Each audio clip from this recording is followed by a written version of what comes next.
December 7th, 1941, a day that changed the lives of every American. It is a story steeped in tragedy, treachery, and controversy. The surprise Japanese attack on Pearl Harbor made headlines around the world and threw the United States into the longest war in its history. According to newspaper reports, the war began at 8 a.m. when Japanese torpedo bombers flashed down on Battleship Row, sinking the USS Arizona. In reality, the shooting actually began more than an hour earlier. This is the story of the men of the USS Ward, most of them naval reservists from St. Paul, Minnesota. It was on this technically obsolete and unimpressive ship that the crew of the Ward led the U.S. Navy into World War II.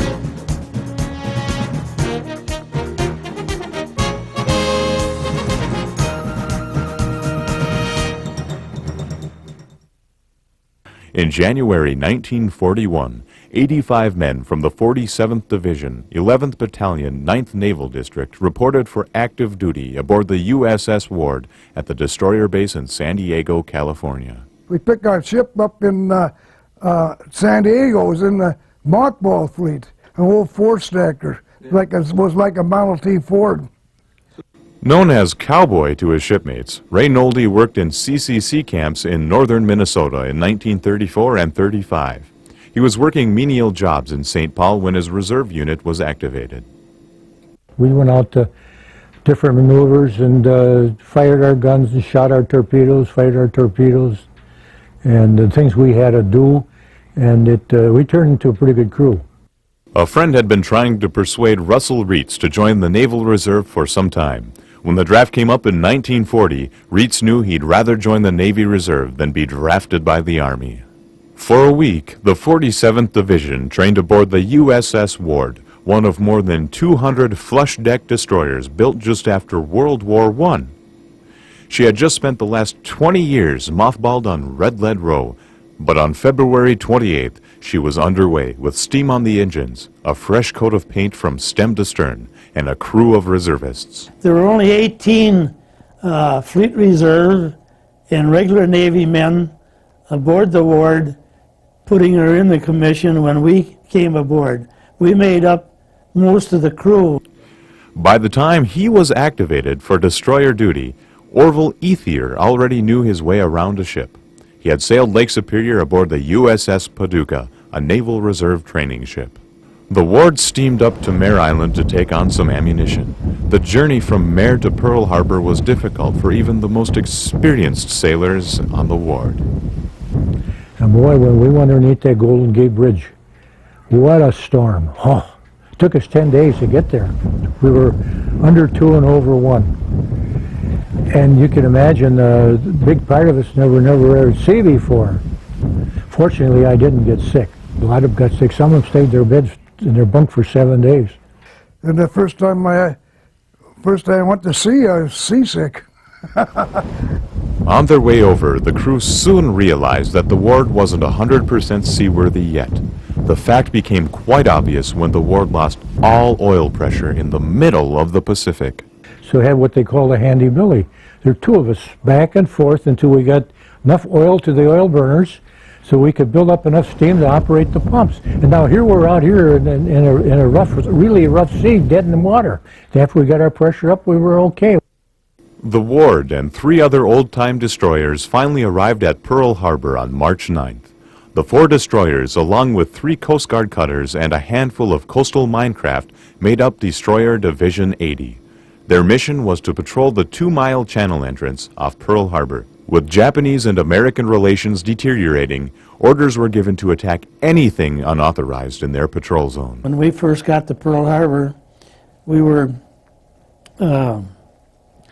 designated to be a part of a destroyer squadron there of 4 ships, the Allen, the Chew, the Schley, and the Ward.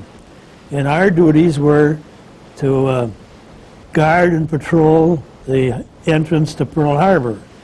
So we took turns, a week out and a couple weeks in and a week out taking this patrol. 2.5, maybe 3 miles beyond the harbor, and we just slow speed back and forth. Sometimes we just sit lay to and wouldn't even move. And we'd be there we'd go out Saturday morning and come in the next Saturday morning when we were relieved.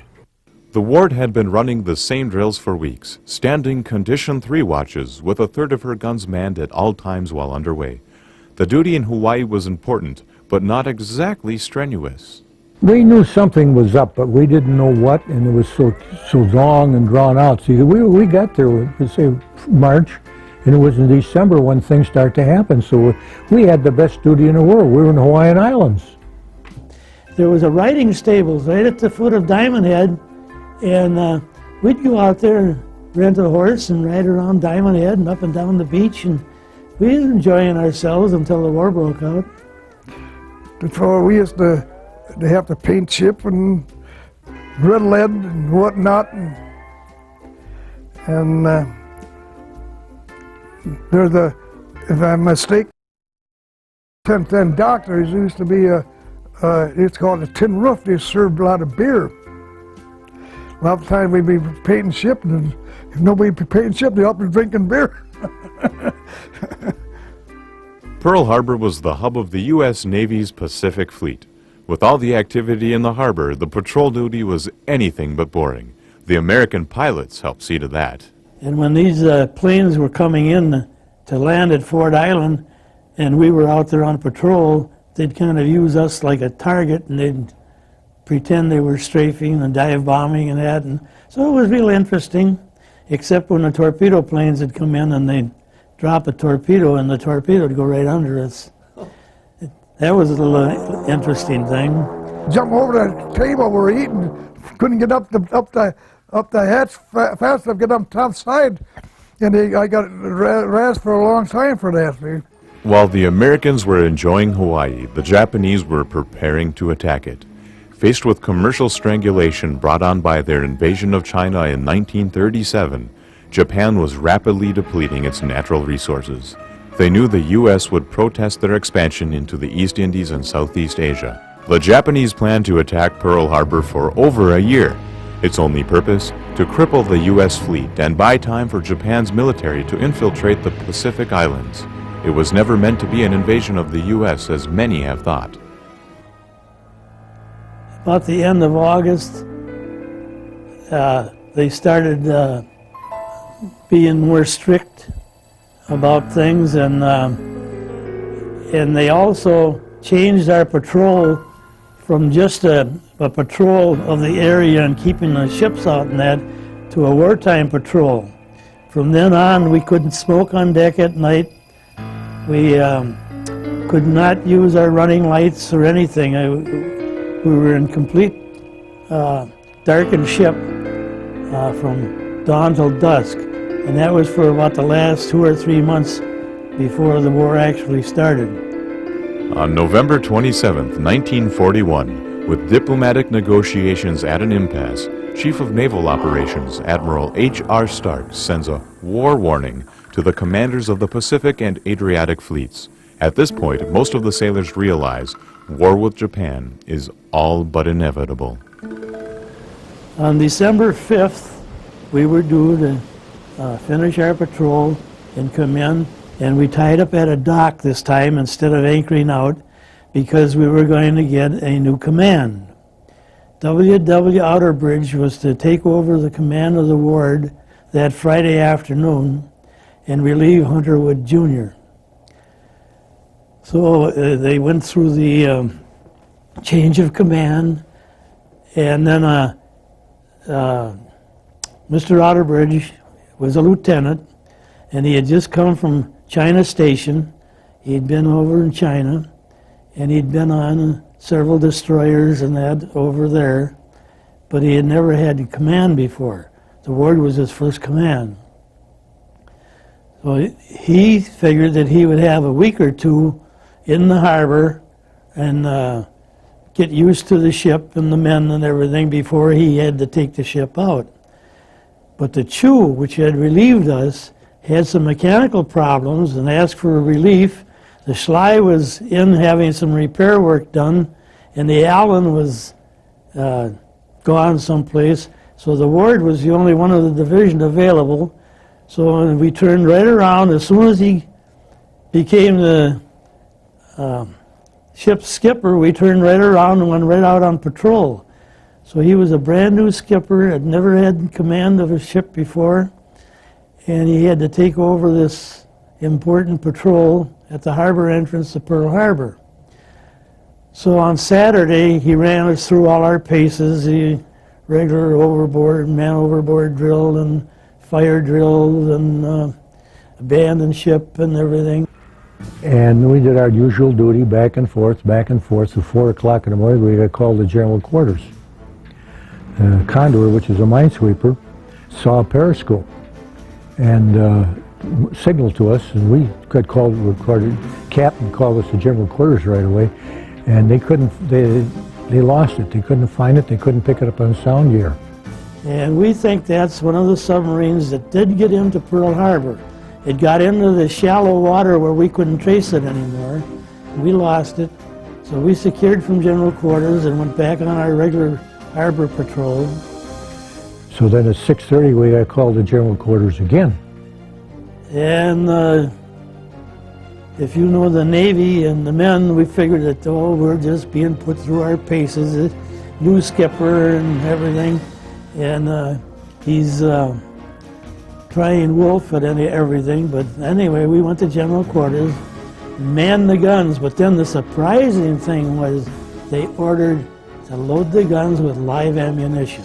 Now, we hadn't done that before. The Ward was William Outerbridge's first command, but he was no stranger to conflict, having previously served on destroyers. And although he speculated as to whether the sub was Japanese or not, one thing was certain. It was in a prohibited area headed for the channel. Without any hesitation, Outerbridge decides to fire upon the ship as soon as possible. It is a heady decision considering it is his first day in command. He says, I don't know what it is or whose it is, but it's not ours because the submarine commanders have a definite orders not to come in underwater in this area. So he says, I may be a bum tomorrow, but today we're going to sink that submarine. The Ward had spotted a Japanese midget submarine. The Japanese had transported the 5 two-man subs by lashing them to the decks of their larger submarines. The Japanese attack fleet was a carefully planned, full-scale operation. 27 subs were dispatched as an advance force. The surface combatants included 6 aircraft carriers with an escort of cruisers and battleships. You seen it was pretty close. He was going to ram, and they changed their mind and said, open up, fire. And the number 1 gun up there, he missed, and then I shot, and we hit it.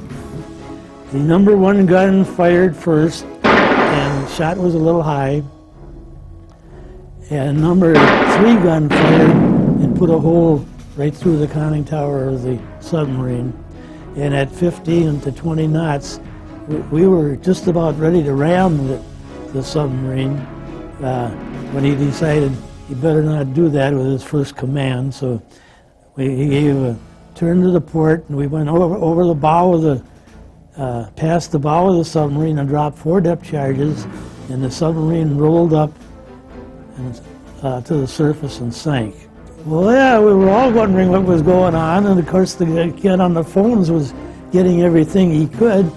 And about that time, I says to our chief water tender, I says, I'm going to go up and get water and find out what the hell is going on. So he says, good. When we fired the gun and dropped the depth charges, we wired Pearl Harbor immediately that we had attacked and sank an unidentified submarine in the restricted waters of Mamala Bay. And that was one of the warnings that went into Pearl Harbor to the main offices.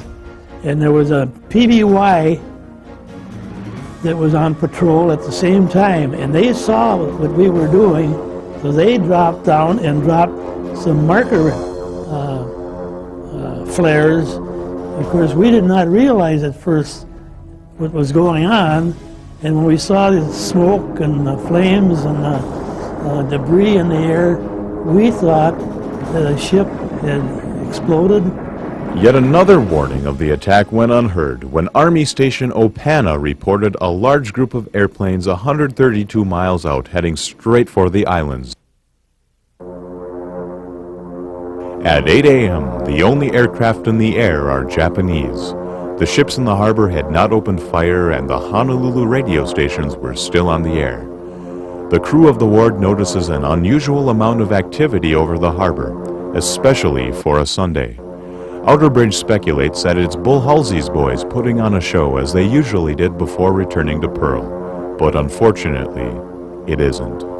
So just about the time we were speculating on what was going on in Pearl Harbor, two of the planes peeled off. They were fighters, but they had 100-pound bombs under them. So they were fighter bombers, and they took after the Ward. They dropped 2 bombs at the Ward, and one landed just off the starboard side about midships, and the other one just off the port quarter, just missing the screw guard. They missed us. They picked the stern of the ship up while the screws were out of the water, and we went back down. I could see the whites of that one Japanese flyer's eyes. He was that close. My wife was funny. You don't, when they're under attack like that, it didn't bother me. But after, a lot of times we were under attack, boy, then I got to sit there and shake like a leaf. But when it actually happened, you're going to go, not shaking. Bob Ball was a signalman second class assigned to the Ward, but he was not on board that day. He had checked into the Naval Hospital for treatment on 2 infected toes. He was visiting a relative living in Honolulu. After hearing about the attack, he made his way back to the hospital. And just as I started across this open space, there was an explosion went off about 300 feet or so on my right.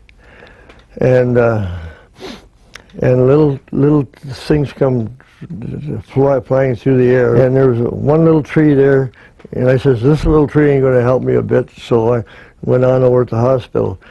We were getting soundings on submarines, and all that morning we dropped depth charges. We dropped every depth charge we had on the ship. There's this place where you go and get another, before you go into Pearl too far, there's a place that had an ammunition depot up in there. So we got some more depth charges. Then we went back out to sea again, see. We really didn't know if there was going to be a third bombing, or if the fleet was going to come in and shell the island, or what was going to go on. So we were preparing for anything. And when we started to steam along with some cruisers and that to go out and look for the Japanese, we thought, boy, we're in great condition. We got a new skipper that'll attack a battleship, and we're going after them.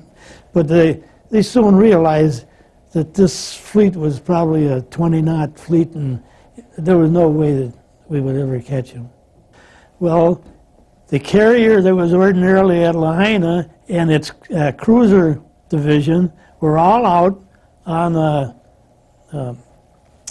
practice mission south of Oahu, so there was no capital ships at Lahaina. So the scout ship explained that back to their admiral, and of course he sent all the ships, all the planes to Pearl Harbor then. The Japanese had actually planned to make a third attack by air. They had executed only 2 attacks because the primary targets, American aircraft carriers, were not with the battleships. Fortunately, the USS Enterprise and the USS Lexington were delivering planes to Midway and Wake.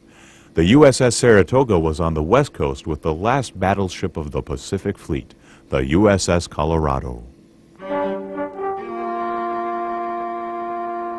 The Ward didn't get all the way in until Tuesday, so it wasn't until then that they saw the entire extent of the damage.